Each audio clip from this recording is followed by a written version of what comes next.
Hello, welcome to the Met Office 10-day trend. The start of the new year promises further cold weather, although the first part of January looks a little drier than the last part of December. It is still going to be cold though, and there will still be further showers, and those showers will be continuing to be a mixture of rain, sleet and some snow. So further problems with wintry weather are likely. It's likely to stay frosty with a continued threat of ice as well. One switch into next week is that the northerly winds become replaced by easterly winds. But don't get too excited about that. Not all easterly winds are the same, as we shall see. Let's take a look at the bigger picture first of all though, because we've got low pressure sitting close by to the UK and not really moving very far. And things aren't shifting because we've got a big blocking area of high pressure sitting in the middle of the Atlantic, and that's sitting there because of the position of the jet stream. The jet is highly amplified. It's going all the way up to Greenland and then dropping all the way down to Spain. Instead of swooshing across the Atlantic, bringing us low pressure after low pressure, things are very static when the jet stream is in this amplified position. And at the moment, with the high here and the low here, at the surface, the winds will continue to come down from the north. That is why it's so cold at the moment. And also with low pressure nearby, that's why we've got quite a bit of wet weather to contend with too. But we will see something of a shift into next week. Not a dramatic shift so that the jet stream takes a more typical position off the Atlantic. No, we're just going to really tilt everything by about 90 degrees. Fast forward to Monday and the jet is still doing that swirly thing, and we've still got low and high pressure either side of the UK, but now the highest to the north and the lowest to the south, which is why the winds are switching to that more easterly direction.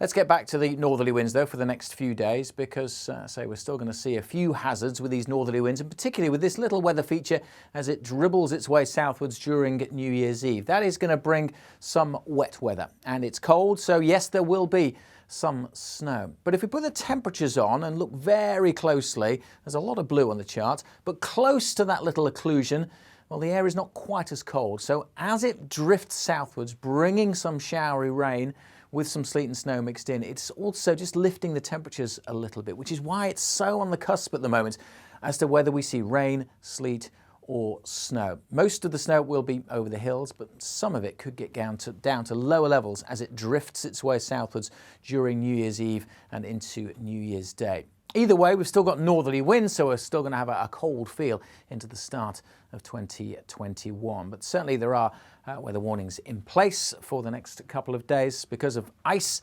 and in some places, yes, some snow. So check out the Met Office website for the details of the weather warnings day by day. Okay, into the weekend, and we've still got that set up with the northerly winds. High pressure though is just starting to edge a little closer to the UK, so there won't be as so much in the way of wet weather around. And the wind direction becomes all important because it's where the winds coming in from the sea that we're most likely to see showers. So on Saturday, with the winds coming almost straight down from the north, it'll be areas exposed to that northerly wind. So parts of the North Sea coast, northern parts of Scotland, and also down here through the west coast of Wales and southwest England. That's where we could see some further wintry showers into Saturday. But large parts of the UK with high pressure nearby looking dry, but still obviously on the cold side. And then we start to see that switch around as we go through the weekend. So the high edges closer, but also then drifts to the north, and that allows the winds to switch round in direction. We start to see more of an easterly wind, and those winds then picking up moisture from the North Sea. It becomes eastern areas that are most likely to see showers through Sunday and Monday. And again, those showers will be a mixture of rain, sleet and some snow, mostly over hills, whereas western parts with those easterly winds, well, the moisture's gone by that stage, so we see more in the way of sunshine here. Into next week, and well, the pattern isn't going to shift too far too quickly. So we've still got high pressure to the north of the UK, low to the south, and those easterly winds continuing into the early part of next week, which means most likely to see showers are in the east and also across the south, because that's where we're closest to the low pressure. In fact, quite a big area of low pressure developing over the Mediterranean through the weekend into the early part of next week. And that is crucial in determining how cold it is next week, because look at the isobars, very closely packed. We're going to have a strong easterly wind, but where is the source of that wind?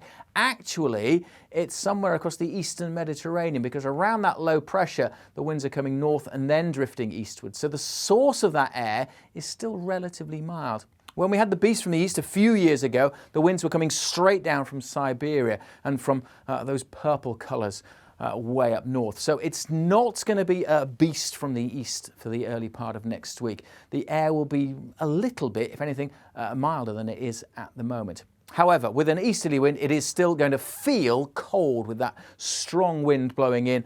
What I'm saying is that the wet weather that we see isn't going to be all snow, far from it. Most of it at this stage looks like it will be rain or sleet with some snow over the hills.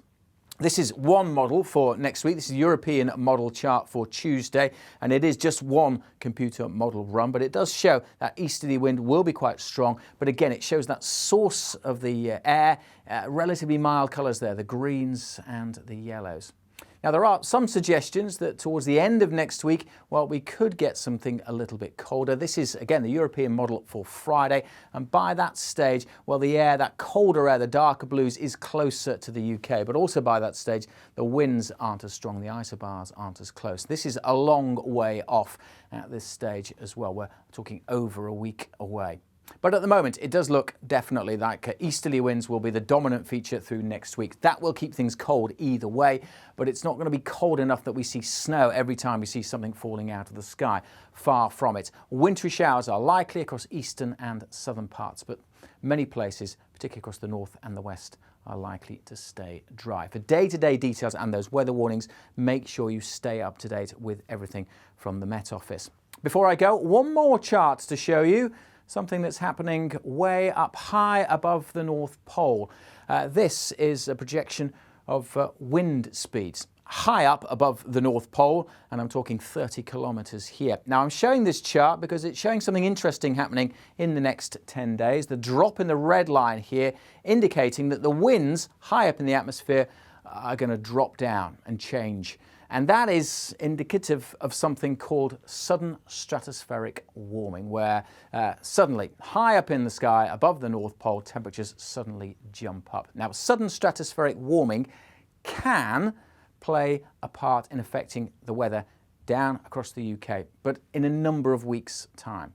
For more detail on what sudden stratospheric warming means, then visit the Met Office YouTube channel. There's a full video explaining just what an SSW is. And for more details on that particular sudden stratospheric warming event, make sure you're across Met Office output. We'll have more on social media over the next few days.